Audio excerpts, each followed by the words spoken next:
Sri Krishna, Sri Krishna, Sri Krishna, Sri Krishna. Gurur Brahma, Gurur Vishnu, Gurur Devo Maheshwaraha, Guru Sakshat Param Brahma, Tasmai Shri Gurave Namaha, Tasmai Shri Gurave Namaha. When we keep anything as other than the self,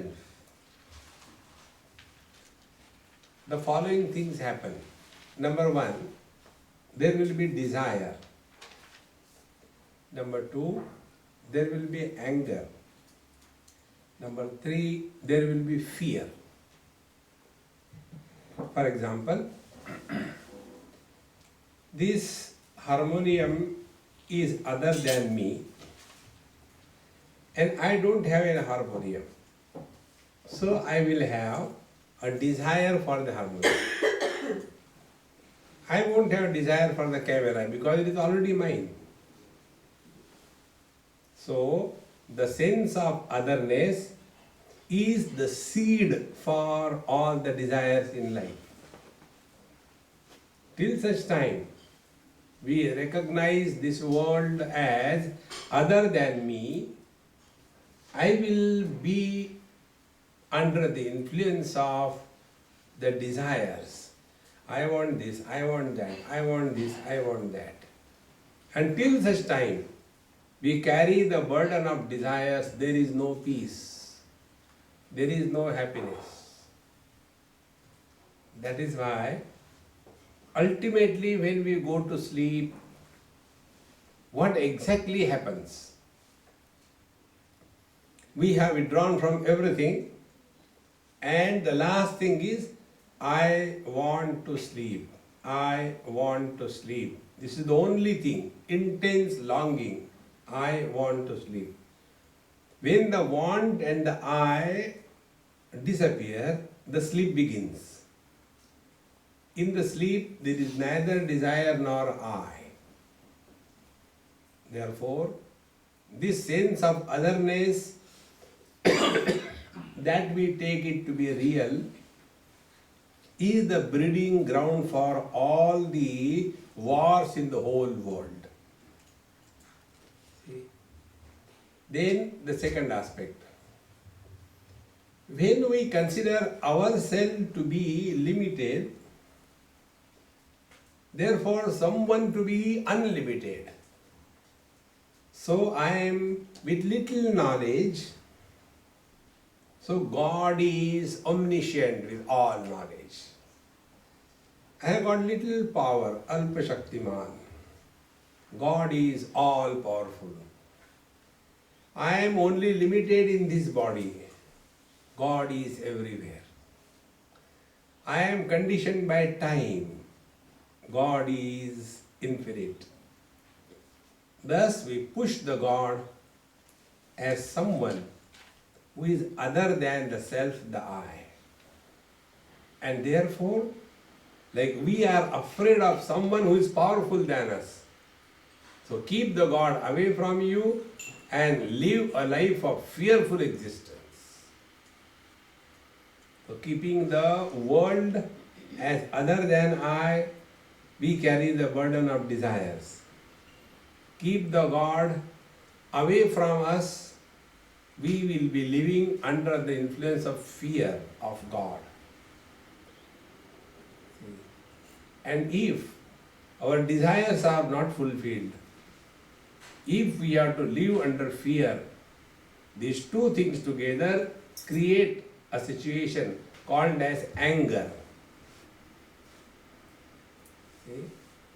So these three things, desire, anger, and fear, this is what is called as samsara, this world. When we discover freedom from desire, anger, and fear, we are one with the divine. This is the ultimate spiritual attainment in life. Therefore, In religion, what we have seen, a person is living under the fear of God. If you do this thing, you will go to hell. Even if you go to hell, God has to be there in the hell.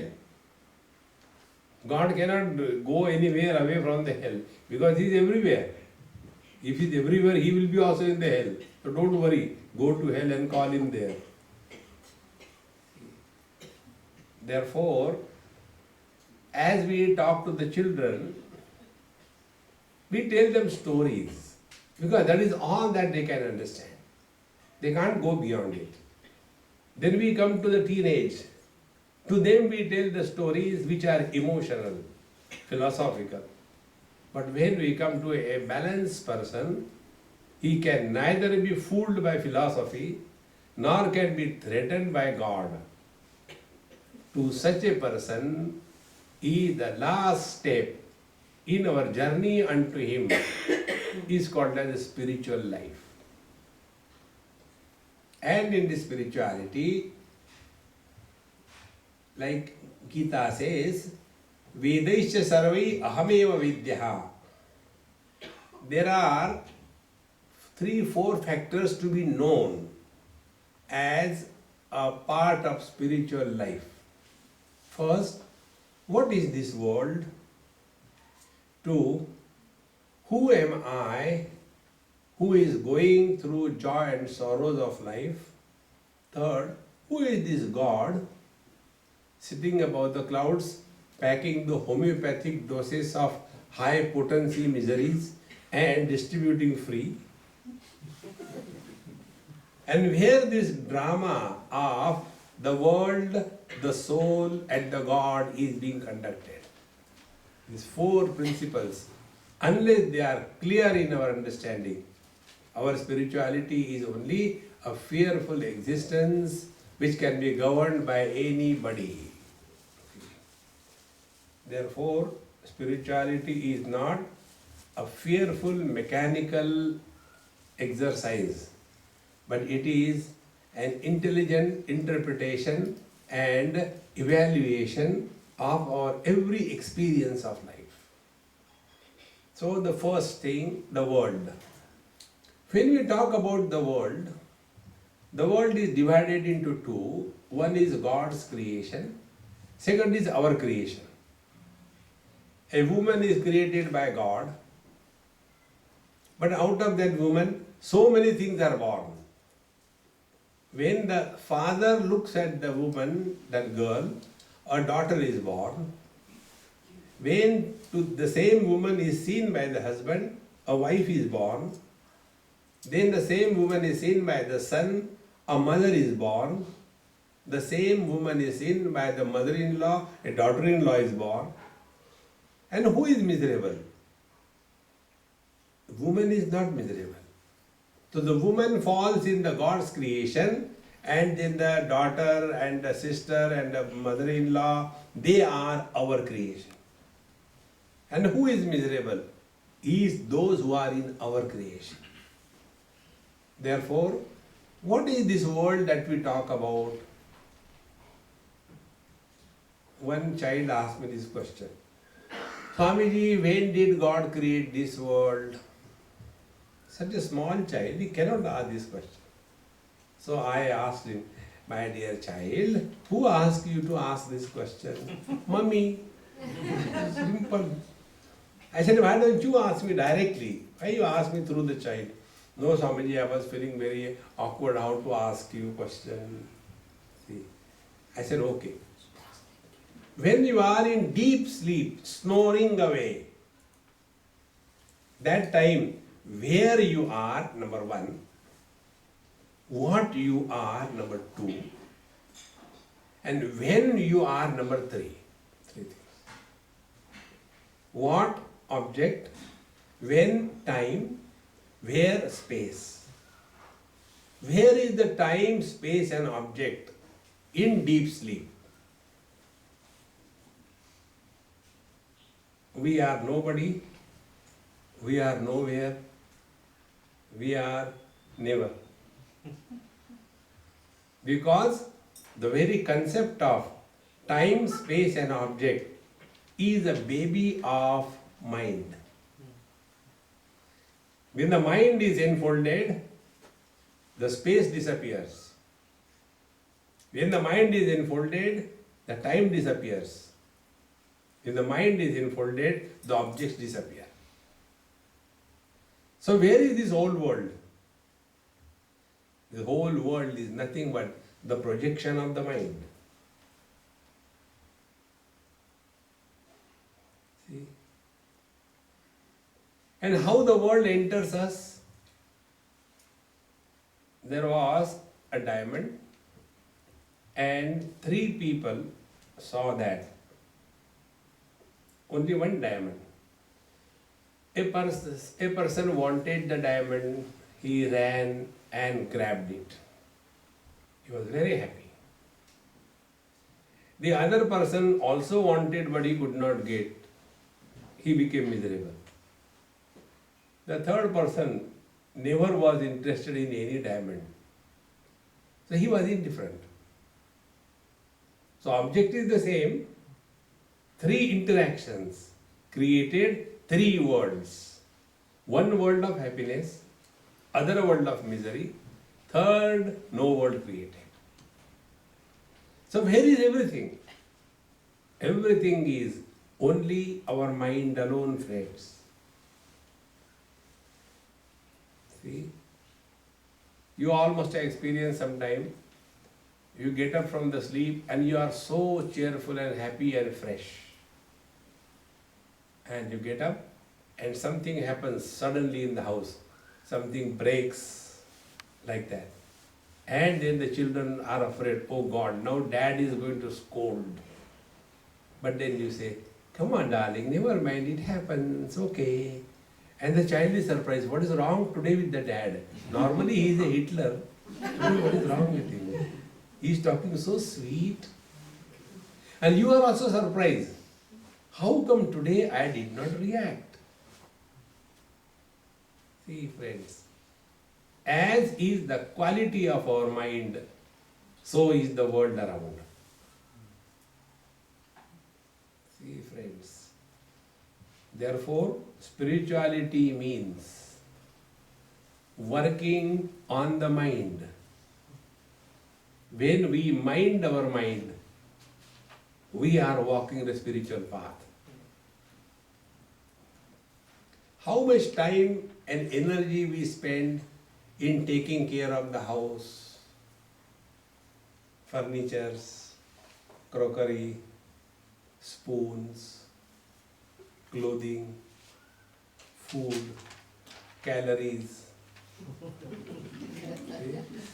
How much care? Organic, another fad, organic. But what we have done to take care of the quality of our mind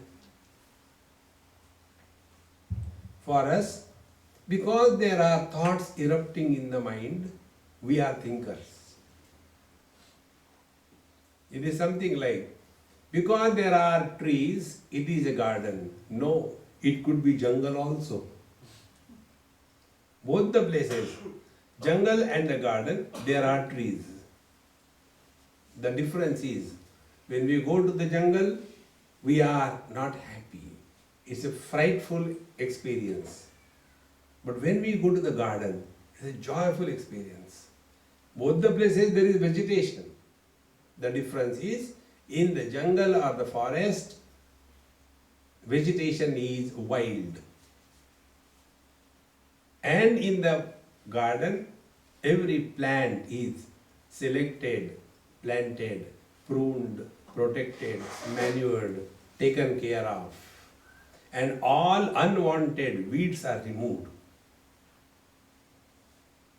In the same manner, our mind, is it a garden or a forest? All of us are most tortured by our own mind. And therefore we want to run away from our mind. See? And how do we run away? We keep ourselves busy with something or the other. put two plugs in the ear and iPod. The moment it is not there, mind will start throwing thoughts. And we are afraid of our own mind. See? And therefore, we hear there the meditation, that we sit for meditation. And there you start exposing yourself to your own mind. And within 1 minute, we go to the teacher. Sir, normally my mind is okay, but whenever I sit for meditation, terrible thoughts come. What is the reason? What should I do? The reason is you have started meditation. Don't do meditation. See, friends. Therefore, spiritual life means we function in this world in such a manner that we are taking care of our mind. Yoginaha karma kurvanti sangam tyaktva atma shuddhaye. A spiritual seeker functions in this world not for the sake of the world, but for his spiritual evolution. Rest of the things can wait. So, first, when we are doing our duties in this world, karma, whatever we do, what is the attitude behind the action? See? Attitude behind action determines the quality of the action. For example, suppose I am giving you talk, and if my attitude is that you are all ignorant, know nothing, and I am doing a great favor by talking to you, then I will become arrogant and I will look down upon you. This is not the spiritual life. Contrary to this, anything that we do in this world, the world does not need us. Make it very clear. When we were not in this world, there was nothing lacking. When we will not be in this world, there will be no lacuna. Therefore, our presence in this world is most uncalled for. So whatever we are doing, it is our need. And when we do anything as our need, we will have humility, purity, sincerity, submission, humbleness. Then the mind is created. See, such a mind which does not carry the load of arrogance and the wounds of guilt, that mind is now ready for the spiritual path. See, without the instrument with which we function, if the instrument is not properly maintained, our function cannot be proper. See, the other day I saw one clip on YouTube, somebody sent me, very good clip. iPad for grandpa. That was the once you go, if you like, you see that. One lady working in the kitchen, her father. So this lady must be around 40, 45, and her father, old man. He took the iPad of his daughter for cutting the vegetables. And after that, he put the whole thing, whatever was cut, into the cooking pot with the knife, took the iPad below the tap, washed it, and put it into the dishwasher and put it there and on.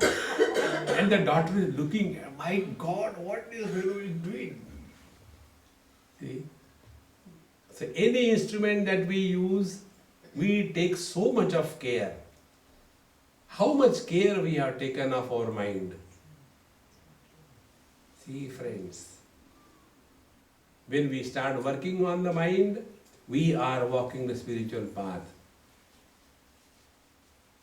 So, the karma is done for the purification of the mind. Mind carries two abnormalities. One is likes, second is dislikes. Certain things we like, certain things we don't like. Why we like something, there is no logic. For example, I don't like this eggplant. But God likes. So wherever I go, eggplant lands in my plate. Throughout the world. I don't know how he knows that. See? And then to remove that horrible thing from the plate, I being a Swami, I can't throw anything because I have to behave properly. So, like you put a tissue paper on some dead rat and throw it out, in the same manner, I put a chapati, bread on that and close my eyes and put in the mouth, and with a glass of water I gulp it inside. And when the Amma sees that I have first finished that thing, she thinks I like it. And I become more angry about it. See? Now the question comes, why I do not like this particular eggplant? No logic. See? There is no logic. In one house I went, I saw their house, like here is properly painted, looks nice. It was all terrible looking. So when I saw like this, I said, anyway, I had to take tea and go. So I was reading some newspaper. So that young girl, she said, Swamiji, I have seen that you are watching our house. I said, very good. Get me a cup of tea. No, do you know why we did not paint our house? I said, I don't know and I don't want to know. You will put me to work. You know. No, I'll tell you. When we got married, we had a deal. We should do everything where both of us agree. Not only one man. Both of us must agree. And the problem is, I like light pink color and he likes light cream color. And therefore, we could not paint our house. I said, I can help you. Yes? I said, okay, let's start. Why don't you paint your house dark black color? Swamiji, I said, stop here. First of all, you, wife, tell, do you like it? No, I don't like it at all. Black color inside the house? Husband, you tell. No way, I don't like black. I said, see, both of you agree. See, likes and dislikes have no logic, no reason. But what is our total life? Our whole life is lived only to support our likes and dislikes. Spiritual life is rise above the likes and dislikes. Then only we can conquer our mind. See, friends, it is for this purpose Karma Yoga is told. We do things not because we like or we don't like. We do things because they are ought to be done. Our liking and disliking has no meaning. We have to rise above that. Then we are walking the spiritual path. Otherwise we do lot of karma, lot of social service, lot of good deeds and yet continue to suffer throughout life. Example will make it clear. Once I was many years before, maybe about 40 years before, I was probably in Calcutta and there was an old man, he was also there in this, we had a common host. So when he came, I said, yes, uncle, how are you? He asked me, what do you do? I said, I talk on Bhagavad Gita. He said, by your talking, do you think people change? I said, no. Then why do you talk? I said, for getting food. If somebody can give me free food, I will not talk even. So you don't want the world to change? I said, no, why should I change the world? I am not created, why should I worry? Then out of courtesy, I asked him, if you want to make any old man happy, ask him about his past and don't listen. Is enough. That is enough for him to continue. So I did that. So I asked him, what do you do, uncle? And then he started. I was inspired by Mahatma Gandhi. When I was young, I left my education and then I went to the tribal areas and served them, not for a day or two, but for more than 40 years I have been working for them. And after 40 years, the same people, now they are after my life. The institution that I have built for them, they want to destroy the institution. For them, I have spent my whole life, they want to kill me. Because this world is like a dog's tail. When he became so bitter, and I don't like bitter things, so I asked him, uncle, the beauty of the dog is because of the crooked tail. Imagine a dog with a tail like a dish antenna. It cannot be beautiful. The world is beautiful as it is. If you have served, you can never be bitter. If we serve our parents, can we be bitter towards our parents? Service does not allow bitterness to grow in us. Then why it happened? He did all that with the wrong notion that the world needs us. No, friends. It is our need that we are busy in this world. With this attitude, when we do our job in life, mind becomes pure. Then, to remove this I factor from our attitude of I, we have to discipline ourselves. Without discipline, neither the material success nor the spiritual success is possible. That disciplining is called as yoga. In yoga, we are supposed to discipline our physical body, our activities, our mind, and then only the mind can be controlled. So when these two things are practiced, karma and the yoga, we start thinking ourselves to be holier than thou. See, I have taken care of my parents, I am so and so, I am very disciplined, I get up in the morning at 4 o'clock and again go to sleep, that's a different issue. And then I do yoga, and then I do pranayam, and then I do this thing, and I. See, to remove this virus of I, the third step is the path of devotion. In devotion, yad yad karma karomi tat tad akhilam shambho tavaradhana. O Lord, all that is being done is thy worship. And thus this I is surrender at the feet of the Lord.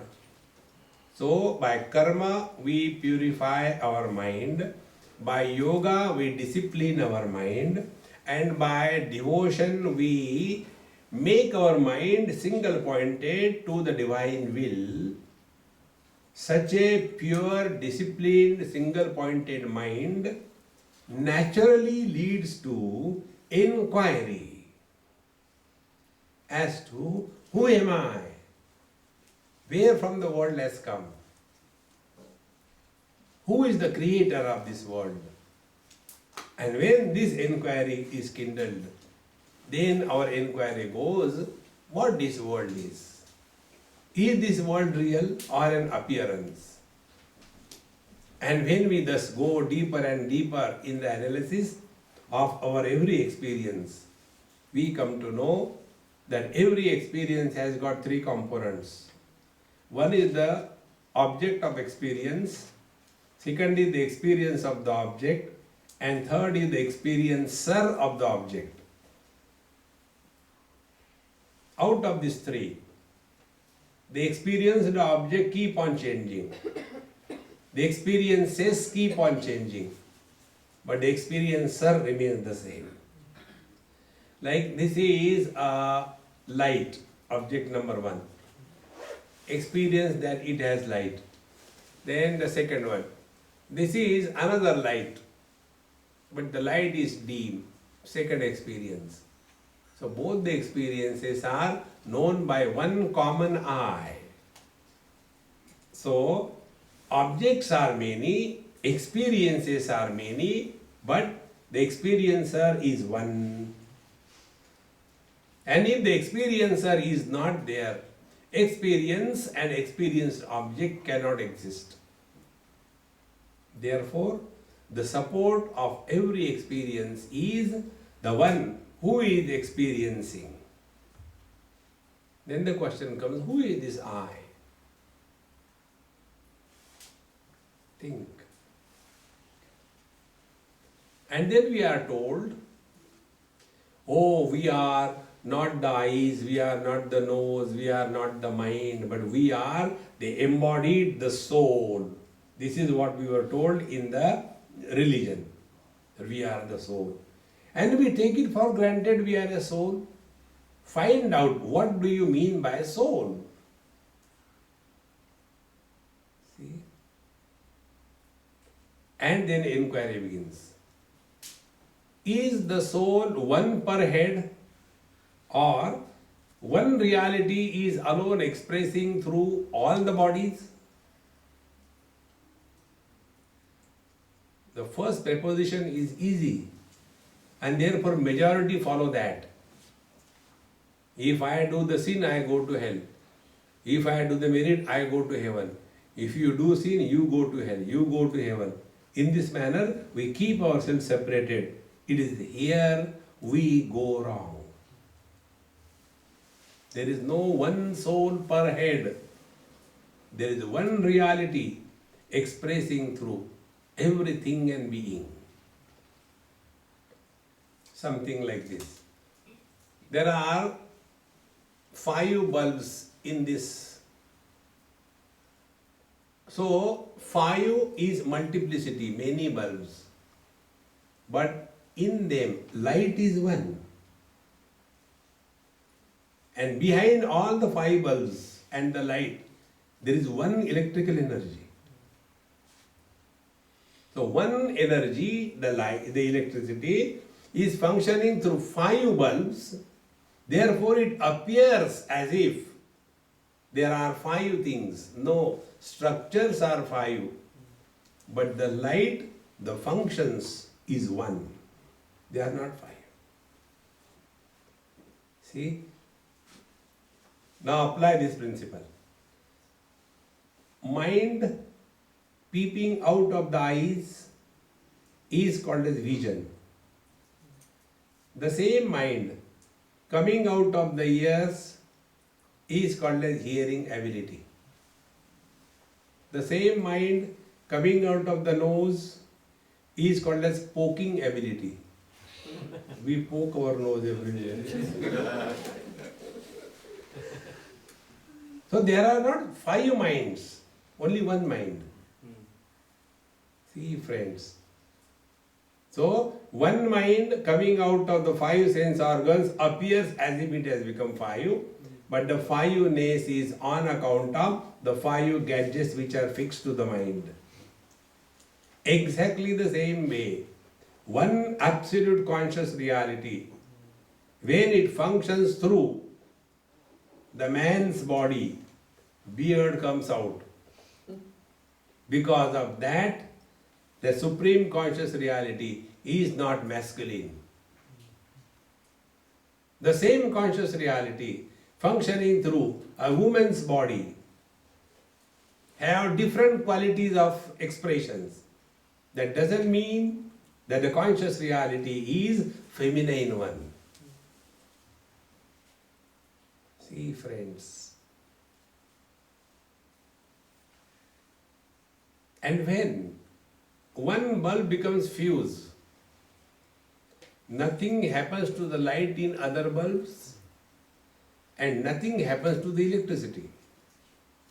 In the same manner, when this bulb which is talking to you becomes fused, nothing will happen to you, nor will anything happen to the conscious reality.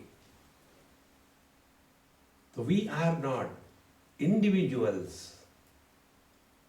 We are the manifestation. We are the expressions. See, friends. And once this is clear,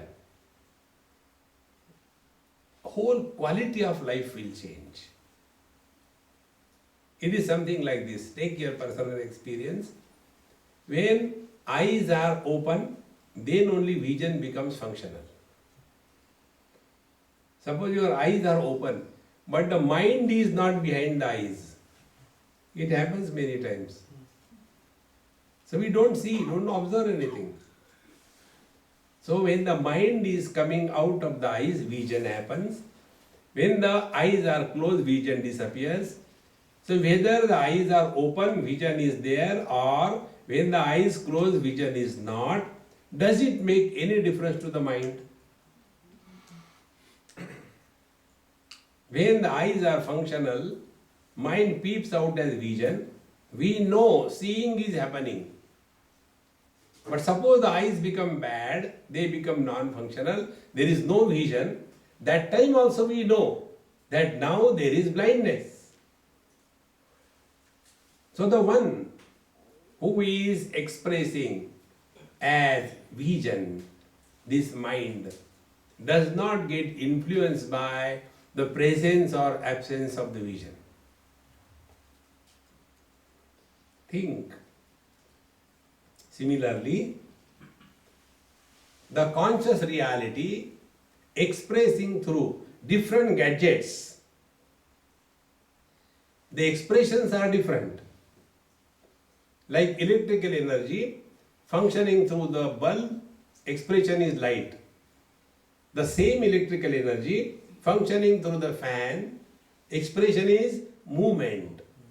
The same electrical energy functioning through the amplifier, the expression is amplification of the sound.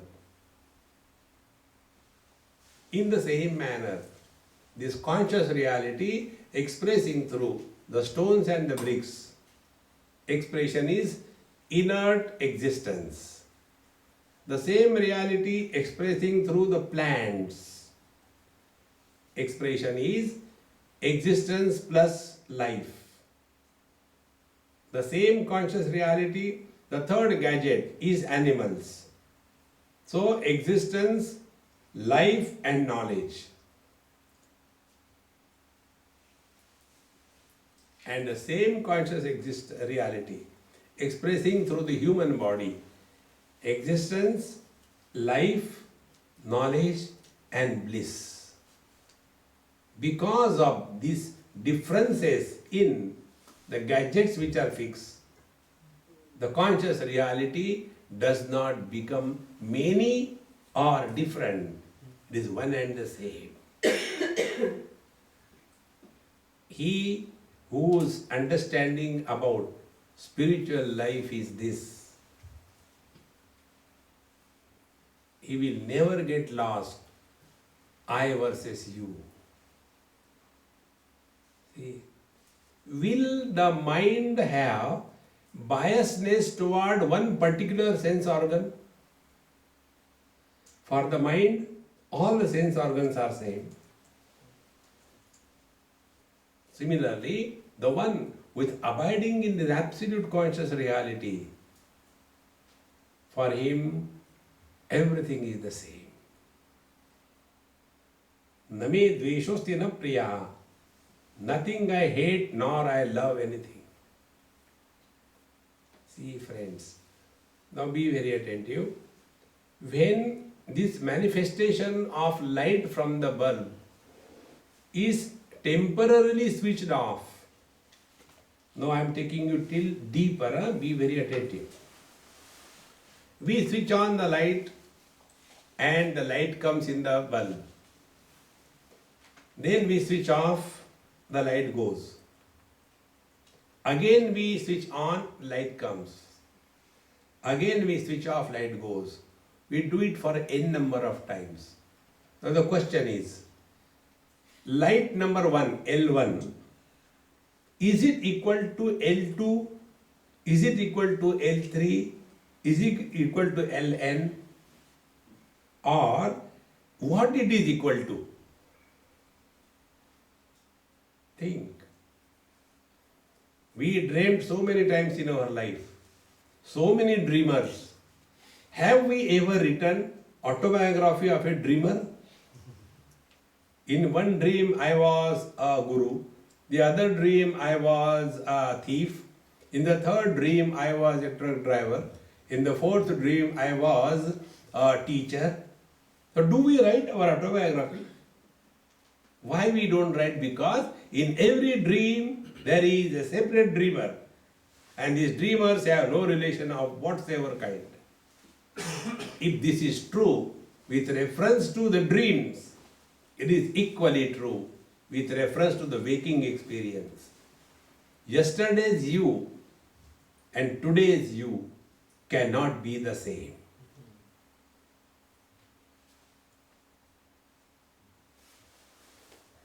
If you can digest this, then the whole attitude towards life will change.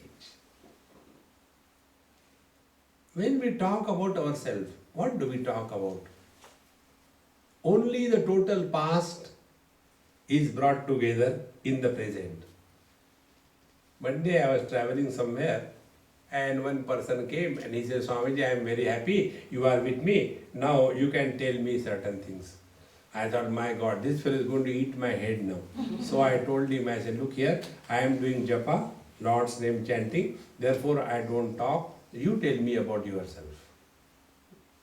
So I said, let him talk, why should I worry? And he started. On and on and on and on.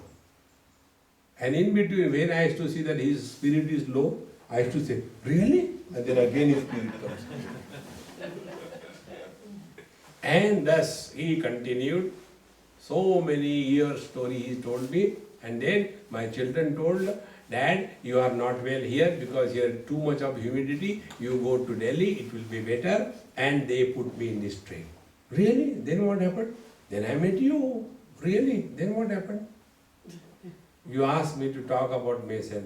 Then what happened? Friends, the moment you come in the utter present, your mouth becomes shut. All that we talk is only the garbage of the past.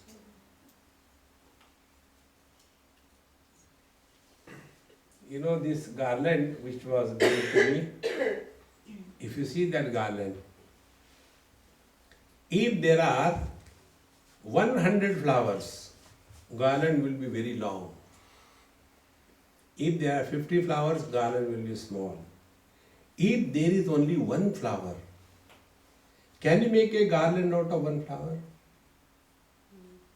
In the same manner, if we live only in today,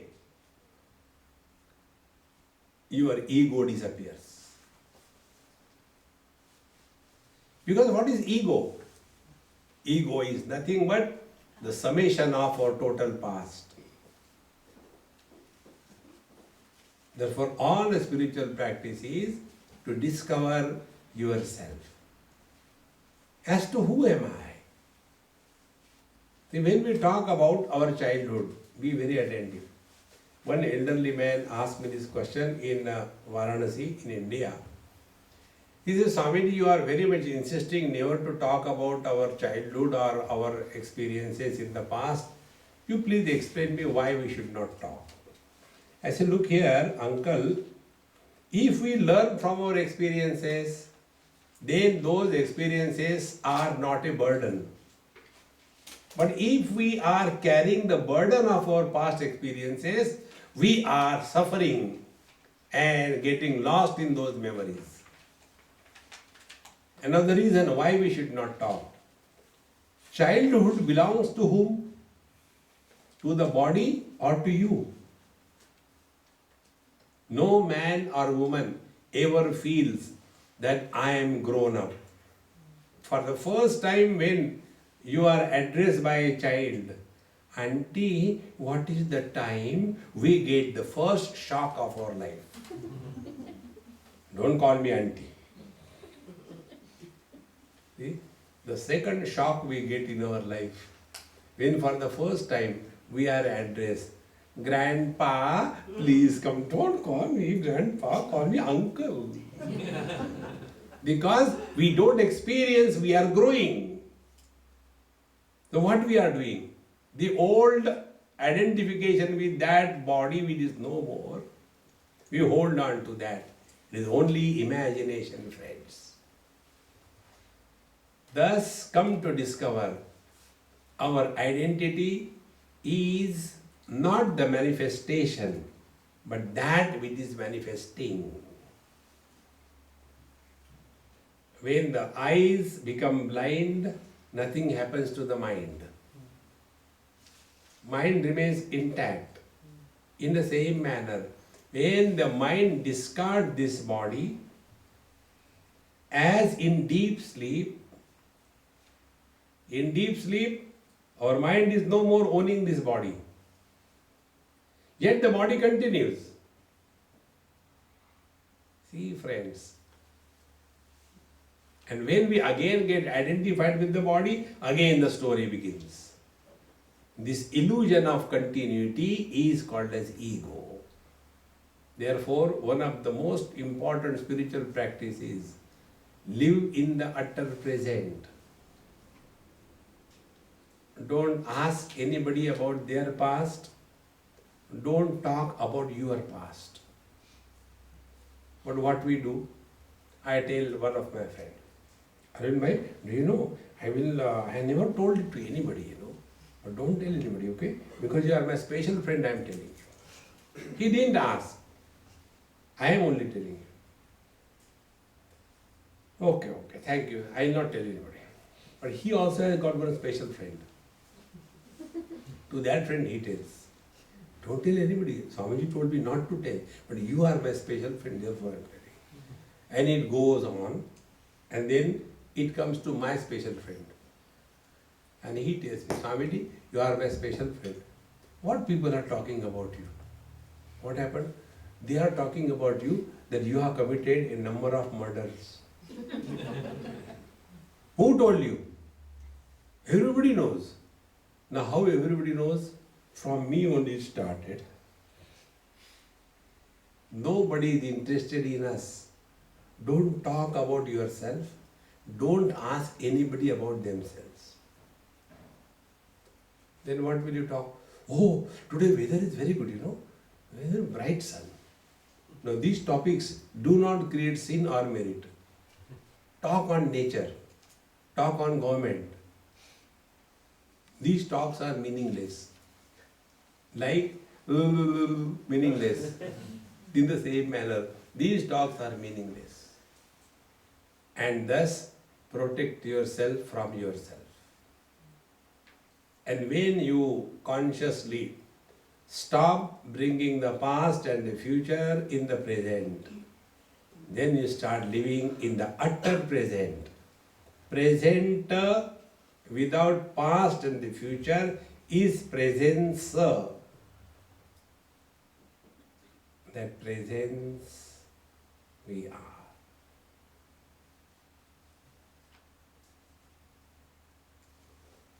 And this presence is not opposed to anything. Supports everything. Like the vision. Supports the red color, the black color, the green color. Eyes are not opposed to anything.